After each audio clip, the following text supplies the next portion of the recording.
Alright, so today I'm going to show you how to make advanced melodies. Now, before we get started, there are a few things you need to keep in mind. Otherwise, you're just going to end up wasting a bunch of time. With the techniques I'm going to show you today, sound selection is going to be key. So really pay attention to the sounds I'm using and kind of why I'm using, which I'll make sure to explain throughout. Now, in addition to that, we are going to be creating more complex melodies. At the same time, the goal is to make sure that these are actually usable and that you can create beats around them that artists will want to use, because it's easy to make something that's really complex pretty much for no reason. And throughout this video, I'm going to be using my new sound suite, Lost Again. And yes, I know sound suite sounds fancy, but it's just a kit with one-shots, analog lab banks, samples, accents, MIDI, really just everything you need to create awesome melodies and beats. Let's get started. All right, so step one is to just lay down some very simple chords. Right here you can see it's just these two chords repeating.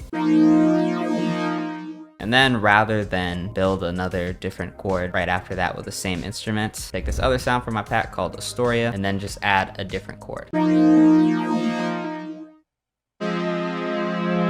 So it's very simple, but when you're choosing the chords or the first two sounds you want to start with, you want them to be somewhat similar but have a nice contrast. So next, you just want to grab a sound that's like very textured. Just using this sound Diamond Clouds from the bank. And what you're going to do with that sound is kind of fill up the empty space here, which I did right over here. And I chose this G because it's part of the chord, and then the C because it's kind of leading into this other chord right here.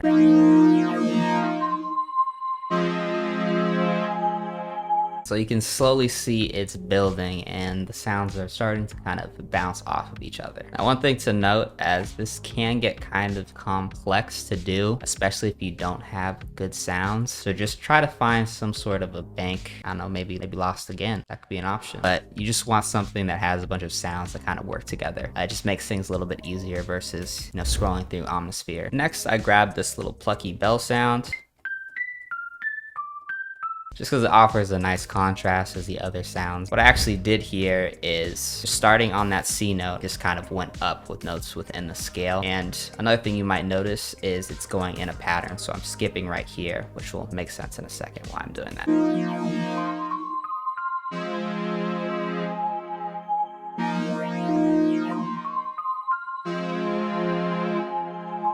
And now I took another sound, and right where the other kind of texture sound we added was, I'm adding this sound right here. If you look at these notes, this is just following this note within the chord here, and this one is kind of leading into the other chord. And then at the end, I picked this note because it's the top of this chord, so it's going kind of up.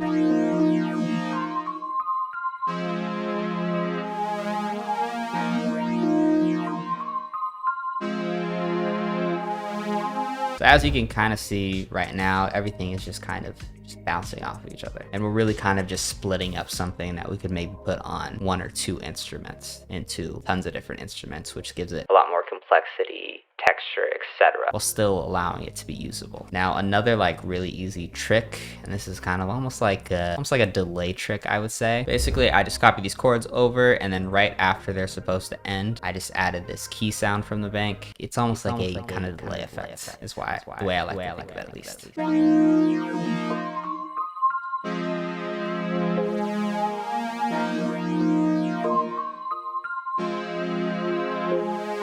And I chose that kind of just pluck sound as I didn't want it to sustain for too long. And I wanted it to have a bit of a contrast. Now from here, if we want to, even add more to it, which is going to allow us when we actually arrange our beats to just have a lot of different contrasts throughout the beat, despite it being a bit repetitive, you can kind of just create an arp. And so this might look complex to some people, but probably not that much. Basically what you can do here, if you want to figure out which notes to pick, just pick the root note or just a note that kind of sounds good whenever you play it as your melody's playing, and just kind of focus on the rhythm first, and then you can go in and play around with the notes. Moving stuff up an octave also sounds kind of cool, and you can kind of just decide what sound you want to use based on what you have. I mean, obviously.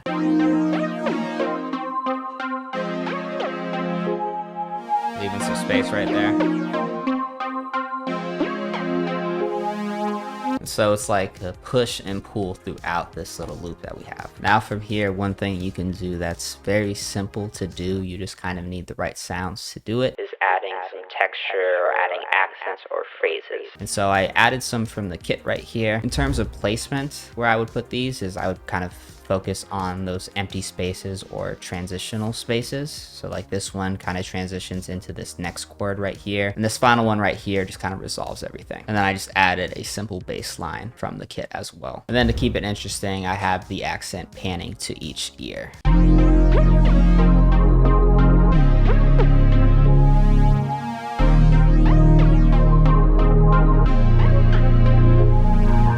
So overall, pretty simple, but a lot of texture that you're not going to get if you just layer some chords and then add like one melody. But at the same time, it's still usable by an artist. And from here, you can kind of take it any direction. Like for example, it's kind of ambient right now, but if I just go in and switch this bass out with this bass from Trillium, chop it up a bit, add some distortion to the arp sound, and then just a drum loop, kind of goes in a completely different direction.